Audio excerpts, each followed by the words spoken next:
Day number 8 of the Advent. We're doing nativity markets and everything. Okay. Oh, yes. Christmas markets.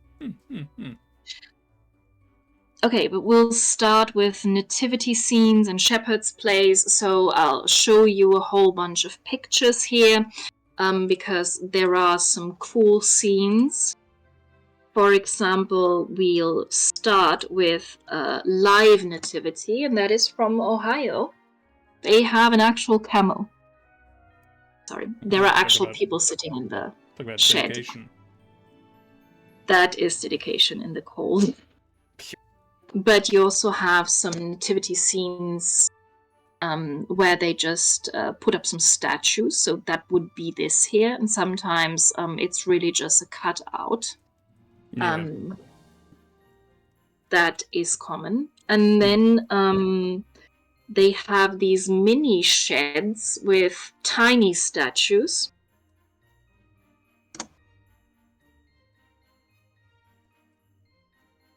So you can take them home and you can place them in your living room, and then you have your own nativity scene. Yeah, it's very common in parts of Europe. And if you're Japanese, you can crochet a nativity scene. Oh, it's pretty cute. So we'll talk a little more about the Japanese in a different video. This is called amigurumi, and amigurumi is these miniature crochet things, and they're really just as long as a human finger, so that they're almost like finger puppets. Oh, right. And there are instructions online how you can crochet these amigurumi, not just the ones for Christmas, but in general, tiny crochet puppets. Wow. Oh, cute. We have pastorelas. So, in pre-Columbian Mexico, there were plays, and I could say Aztec plays, but it's really different tribes in pre-Columbian Mexico. Before the Europeans arrived, they had their own theater scene. And the problem was that after 1521, when the Spanish had conquered Mexico, all of these performers and crews suddenly went unemployed. So they had a rich tradition that dated back centuries. And because they were not allowed to perform these plays anymore, they were out of work. And then you have some Franciscan monks who came in with the Spanish, and they tapped into this talent pool and taught them how to perform shepherds' plays. In other words, they told them how to perform these nativity plays. And nowadays it's a mixture between this religious type of play and medieval European shepherdess romances, because pastorela means shepherdess. And in these romances, it's very often that a knight returning from the Crusades meets a young shepherdess, and all kinds of shenanigans happen. So it's a little more worldly than the religious stuff.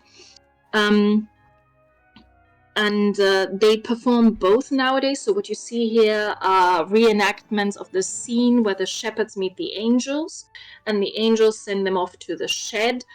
And in these Mexican plays, they add all kinds of stuff. Like, for example, the devil trying to distract them or trying to prevent them from getting to the child. And it's usually a very comedic play, but at the same time also super dramatic, like a telenovela. So that is really, really cool because it's based on ancient native Mexican stories and playing techniques and on medieval European ones. That is really cool and makes it very different than the shepherd's plays that you often have in schools, for example. Okay.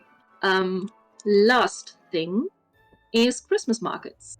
Now he's got to love a Christmas market. Oh. Yeah, they're just fun, aren't they? So there is portion number 1. And a lot of this is from Germany, but there are also others in Austria or even in Estonia. I mean, a lot of them happen all over the world, really. Yes, the original ones are from the Holy Roman Empire, and I'll explain why everything is German here. So it's related to the Holy Roman Empire. We'll look into that in the Krampus video, which is Hmm. the last video in this series on the 24th. So I'll explain why everything happens there. And you see one that has a huge pyramid, like with this fan on top. Yeah. That is also something that we will look into.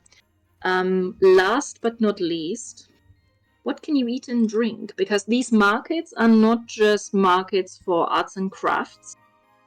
You do have vendors who sell toys and furs and gems and winter clothes, but you also have vendors for food and for drinks. And the most common drink is, of course, mulled wine, Oh, yes. which can be it can be red or it can be white. And they often have specific cups for these. Hmm. And here is some food.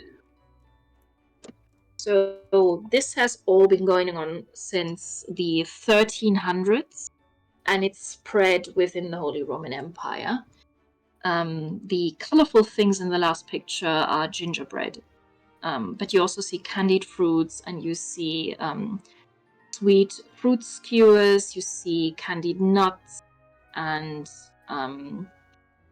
there is actually one that didn't properly load that shows potato pancakes, and they are eaten with applesauce. Oh, sounds That quite is good. also a very traditional dish. The markets are supposed to look like gingerbread villages. So we'll look at gingerbread houses later on when we talk about Christmas sweets. Oh no, here it is. Wait. This is the savory food. So you have these small huts, and they're supposed to look like gingerbread houses.